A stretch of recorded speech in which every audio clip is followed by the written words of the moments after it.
Primera Corintios capítulo 14, versículo 25. Ahí vimos en Mateo 4:10 cómo Jesús le dice al diablo, porque escrito está: al Señor tu Dios adorarás.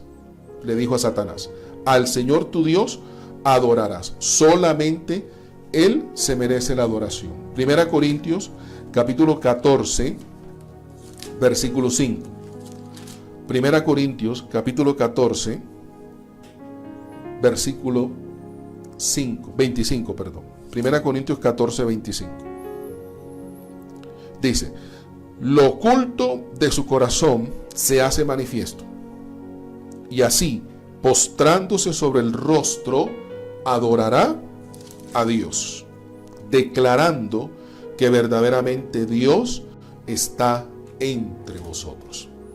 Está hablando el apóstol Pablo del hablar en lenguas, del hablar en nuevas lenguas, y cómo fluye la ciencia y cómo fluye la profecía en ese incrédulo, en ese creyente. Entra la persona que no conoce al Señor. Dice el versículo 23: la iglesia se reúne en un solo lugar y todos hablan en lenguas, y entran indoctos o incrédulos. ¿No dirán que estáis locos? Pero si todos profetizan y entra algún incrédulo o indocto, por todos es convencido, por todos es juzgado. A nosotros nos pasó, a todos. Yo creo que todos nos pasó esto que sucede aquí en 1 Corintios capítulo 14. Cuando entramos al templo por primera vez y empezamos a escuchar que uno hablaba en lenguas, que el otro por allá estaba danzando, que el otro por allá estaba como en un éxtasis, que el uno por allá estaba arrodillado, que el uno por allá estaba llorando, que el otro por allá estaba hablando unas cosas raras. ¿Qué dijimos nosotros? Esta gente está loca. Esta gente está loca. Esta gente le faltan no solamente tornillos, le faltan tuerca, le falta el cigüeñal, le falta todo. Así pensábamos nosotros. Pero viene el Señor y usa al vidente, viene el Señor y usa al profeta. Acuérdese que somos el pueblo del Espíritu, no somos el pueblo de la carne. Por eso el servicio en el Señor siempre va a ser dinámico, siempre va a ser un servicio donde Dios fluye a través de su presencia, a través de su palabra, a través de su espíritu. Dios trae una revelación nueva, Dios trae una unción nueva, Dios trae una palabra nueva, Dios trae un rema nuevo, Dios trae levantamiento, Dios trae cosas nuevas. Dios trae cosas nuevas, porque ese es el movimiento del Espíritu. Dice que es como un río, y el río siempre está fluyendo. El río no cesa, el río no se queda quieto, el río no es un estanque, el río no es un lago, el río no es una laguna, el río es una corriente de agua que siempre está fluyendo. Y cuando nosotros adoramos, Él entra. Y si Dios tiene para entregar dones, entonces aquel que es espiritual, Dios lo va a usar para, a través de la ciencia, sacar lo oculto del corazón del hombre, del diablo, de la palabra o de los demonios o de la misma persona. Pero eso es a través de lo espiritual, eso es a través de la oración y a través de la voluntad de Dios, que Dios entrega eso.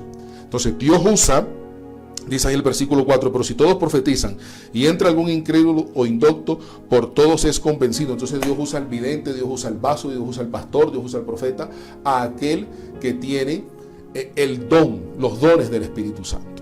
Amén. Aquel que tiene los dones del Espíritu Santo, a ese Dios va a usar. Por eso, en la medida que yo oro, en la medida que yo busco, Dios me entrega más. Dios me va a entregar más. Y una de las cosas que Dios nos quiere entregar es esa capacidad espiritual de adorar. Esa capacidad espiritual de reverenciarlo siempre, de homenajearlo siempre. Por eso nosotros aquí no nos cansamos de decir: la gloria es tuya, Señor. La gloria es tuya, Señor. Cuando nosotros le estamos diciendo: la gloria es tuya, Señor, le estamos diciendo: tú eres el reverenciado. Señor, tú eres el homenajeado. Señor, tú eres el que te mereces los aplausos, el reconocimiento. Eres tú el que te lo mereces, Señor. Y eso es lo que pasó aquí en la iglesia de Corinto.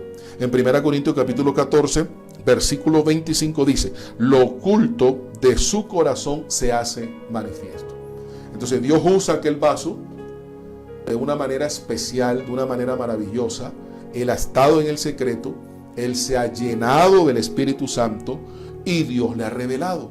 Y Dios le ha mostrado la situación de ese que no lo conoce, primera vez que lo ve en toda su vida, pero Dios, a través del Espíritu, 1 Corintios capítulo 2, dice que el Espíritu de Dios escudriña, todo lo escudriña, lo profundo del hombre, lo profundo de Dios, lo profundo de las tinieblas. Dijo el rey David en el Salmo: ¿dónde huiré de tu Espíritu? Si voy al cielo, ahí estás tú. Si voy al infierno, ahí estás tú. Aún en el Seol, tu Espíritu está ahí.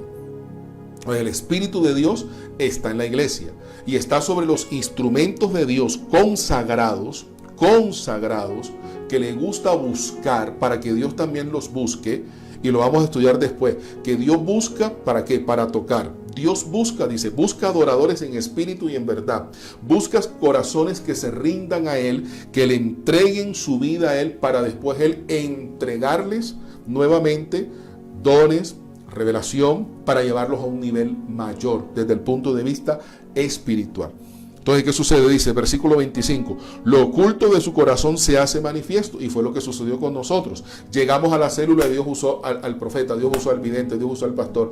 El Señor le dice al varón que viene por primera vez: estás así, te sientes así, estás triste, te sientes vacío, estás pasando una situación económica difícil, te acaban de despedir del trabajo, acabas de tener una contienda fuerte, en fin. ¿Qué dice esa persona? Dice ahí, lo oculto de su corazón se hace manifiesto, y así, postrándose sobre el rostro, adorará a Dios.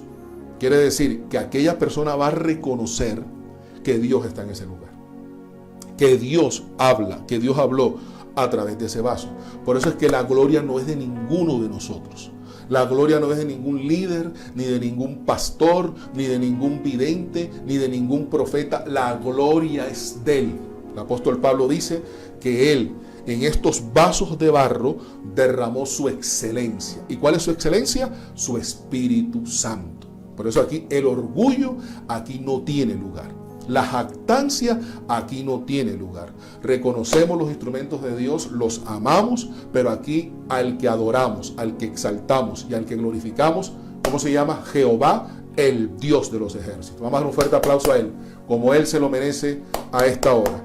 El Dios que nos bendice, el Dios que es digno de ser glorificado, el Dios que nos habló en ese momento que fuimos por primera vez y que dijimos: oye, aquí lo que hay es una cantidad de locos. ¿Dónde me metí yo? ¿Esto qué es? Y Dios usó a ese vaso, a esa persona, para hablarnos, para sacar lo oculto del corazón, y que tuvimos que reconocer que Dios estaba en ese lugar. Así me pasó particularmente. Yo conocí al Señor a los 9 años, 10 años conocí al Señor en una campaña evangelística en Barranquilla, cuando predicó un evangelista famoso en aquel tiempo. Pero a los 13, 14 años yo me aparté y tuve cierta doctrina, bueno. Y a los 23, 24 años me reconcilié con el Señor. Y la célula donde yo me reconcilié duró 3 semanas. 3 semanas duró esa célula. Quiere decir que cuando yo fui, barrio Boston, me invitó un varón en aquel tiempo que trabajaba conmigo en la empresa donde yo trabajaba. La semana anterior era la primera célula. El día que fuimos fue la segunda vez que hacían la célula. Y la tercera vez ya la célula prácticamente la cerraron. Y ese día que yo fui, la segunda vez que se abría la célula, ese día que yo fui fue un viernes 3 de marzo. 31 de diciembre de ese año le dije: si tú existes, revélate a mi vida. Yo me quiero reconciliar contigo. Y el 3 de marzo fui a esas horras y ahí llegamos, yo llegué con el varón y yo encontré igual una cantidad de personas. No conocía a nadie, absolutamente conocía yo a nadie, Bueno, y yo entré, yo llegué y me senté y así, efectivamente, estaban hablando en lenguas. Y yo, ¿dónde me metí? Yo miraba, no le hablaba, pero sí le decía: ¿dónde me trajiste tú? Y después de la predicación, Dios usó al siervo de Dios. Hermano, desde que nací hasta ese día, Dios todo me lo habló. Punto a punto, palabra por palabra, cómo me sentía, lo que vivía, lo que había practicado, cómo estaba, lo que Dios, mejor dicho, impresionante, aún lo que Dios tenía para mí. Yo quedé con la boca abierta. Y así como dice aquí la palabra del Señor, declarando que verdaderamente Dios está en vosotros. Ese día que me tocó reconocer que Dios estaba ahí. Porque faltó fue decirme el número del registro, de la partida del bautismo. Pero todo el Señor me lo dijo, hermano. ¿Qué puede reconocer uno? Que Dios está ahí. Entonces, se adora para reconocer que Dios está ahí. ¿A quién también se adora? A Cristo. Mateo capítulo 2, versículo 2. Para ir avanzando. Mateo capítulo 2, versículo 2. Se adora también a Cristo. Mateo 2, 2 al 8 dice, diciendo, ¿dónde está el Rey de los judíos que ha nacido? Porque su estrella hemos visto en el oriente y venimos a adorarle. 2:2 de Mateo, diciendo, ¿quiénes? Los magos. Dice, hay unos magos que venían de oriente, diciendo, dice que llegaron a Judea. Cuando Jesús nació en Belén de Judea en días del rey Herodes, vinieron del oriente a Jerusalén unos magos, diciendo, ¿dónde está el Rey de los judíos que ha nacido? Porque su estrella hemos visto en el oriente y venimos a adorarle. Quiere decir que vinieron a ¿qué? A reconocerle. Que vinieron a ¿qué? A homenajearlo. Y usted conoce la historia que trajeron mirra, trajeron incienso y trajeron oro.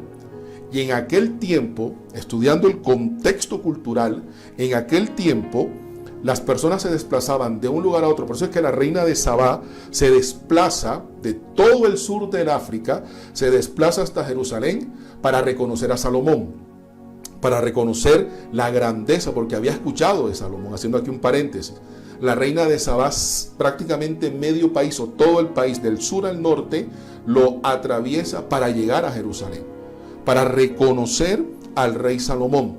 Ellos reconocen al Rey de Reyes y Señor de Señores en un niño y lo van a adorar. Quiere decir que lo van a homenajear, quiere decir que lo van a reverenciar. Acuérdense lo que estudiamos al comienzo. Quiere decir que estaban reconociéndolo que era el Rey de los judíos. Óigalo bien, ni siquiera los mismos judíos estaban reconociendo que él era el Rey de los judíos. Y todavía es la hora, dice Mateo capítulo 28, que para muchos el Rey de los judíos no ha llegado. Por eso dice, a los suyos vino y los suyos no le recibieron. Pero los que le recibieron les dio potestad de ser hechos hijos de Dios, que somos nosotros. Por eso nosotros ahora, bajo la revelación del Espíritu, lo podemos adorar. Y podemos reconocer que Él es Rey de Reyes y que Él es Señor de Señores y que Él es el Hijo del Dios vivo, que Él es el Mesías, que Él es el ungido, que Él es el Cristo de la gloria. Amén. Encuéntranos en las redes sociales, Facebook, Instagram, Radio DFP Bogotá, tu emisora online.